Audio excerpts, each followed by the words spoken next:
Wisdom is supreme. Therefore get wisdom, Proverbs chapter 4 verse 7. Wisdom protects us from the dangers of knowledge. According to Dr. Myles Munroe, potential is a dormant ability. The word dormant literally means, that which is, but it is just lying there below its full strength, unused. It is also reserved power, untapped strength, and unused success. Potential is everything that a thing is, that has not yet been seen or manifested. Everything in life begins as potential. All things have the potential to fulfill themselves because God created everything with potential. There is no fulfillment in life without understanding the reason for being. If we want to know the real potential of something, we first have to know what that thing was created to do. So if you have a seed in your hand, a kernel of corn or a pea, you will never get the seed's complete fulfillment until you know that there is a plant inside that seed. It is only as we look beyond the seed to the plant that we understand its true potential. The same is true of our relationship with God. God created each man with a great wealth of potential. Too often, however, we look only at what we presently have. We look at our last dollar and say, all I have is $1. But God says, no.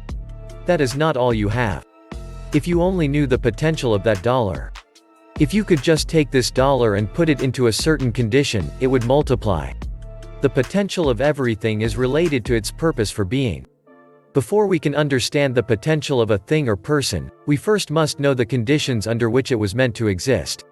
Thus the most important thing for you and me, as human beings, are to try and find out for the rest of our lives what is the purpose for everything in life. That is our main goal. Unless we ask ourselves, what is the purpose for everything in life? We will die without having experienced the potential of everything. We will miss the wisdom of God in creation. Dr. Myles Munroe continues with the teaching, saying, the Apostle Paul, in the first chapter of 1 Corinthians, describes the wisdom of the world and the wisdom of God. Where is the wise man?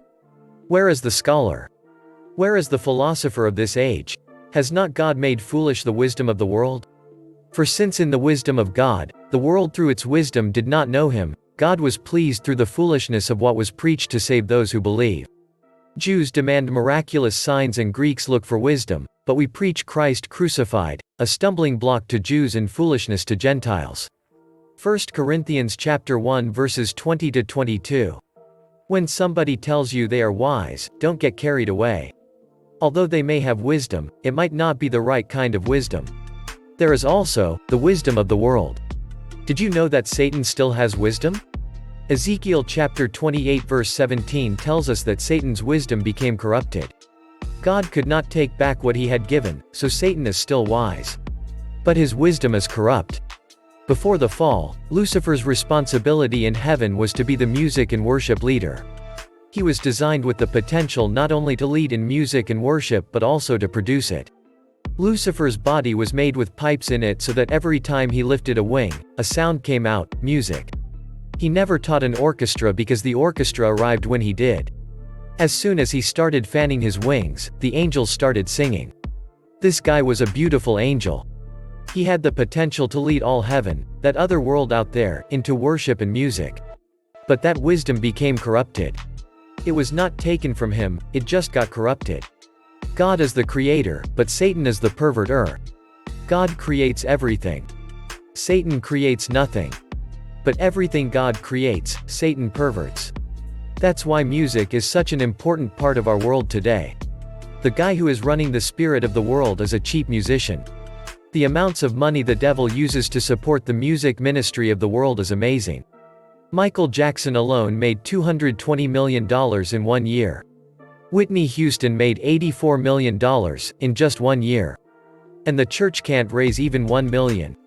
Although that may sound strange, it is possible because the cheap musician who fell is the one who is backing the music industry. He is manipulating that stuff. He knows just what to do. But God still has the final word, and I like what he has done. God has put music into the church and us. He now calls for praise from man. But the point is, Satan's potential is related to his purpose. Now, what is wisdom? In 1 Corinthians, Paul scoffs, "Where are you, those who think you are wise? Is not your wisdom just so much foolishness? Attacking the supposed wisdom of the world, the apostle declares that it is foolishness. God, in his wisdom, has made the wisdom of the world to be just so much folly. 1 Corinthians chapter 1 verse 20.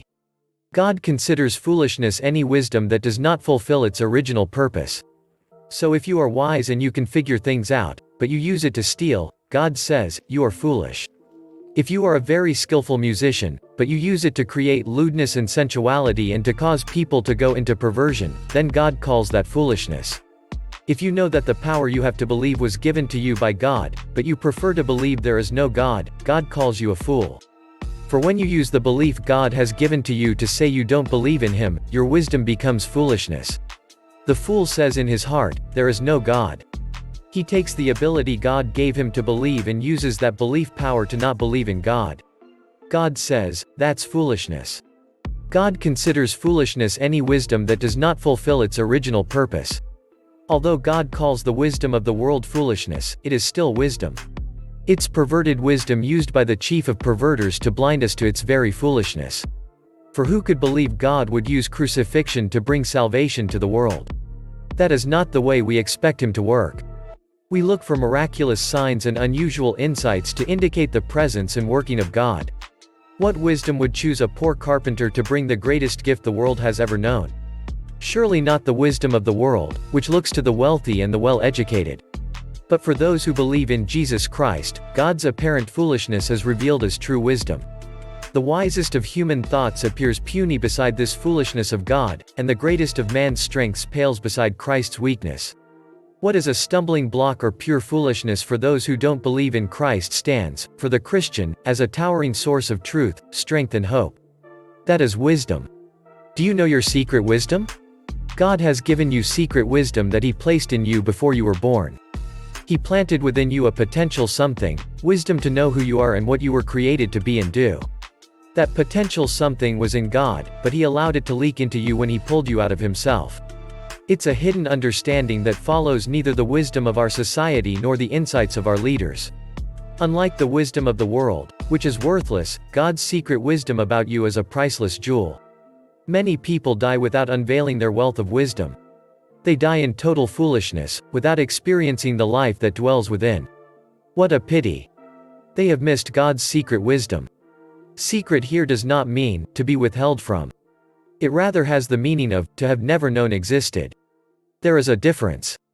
God is not holding back from the world. He is not withholding from us our true potential.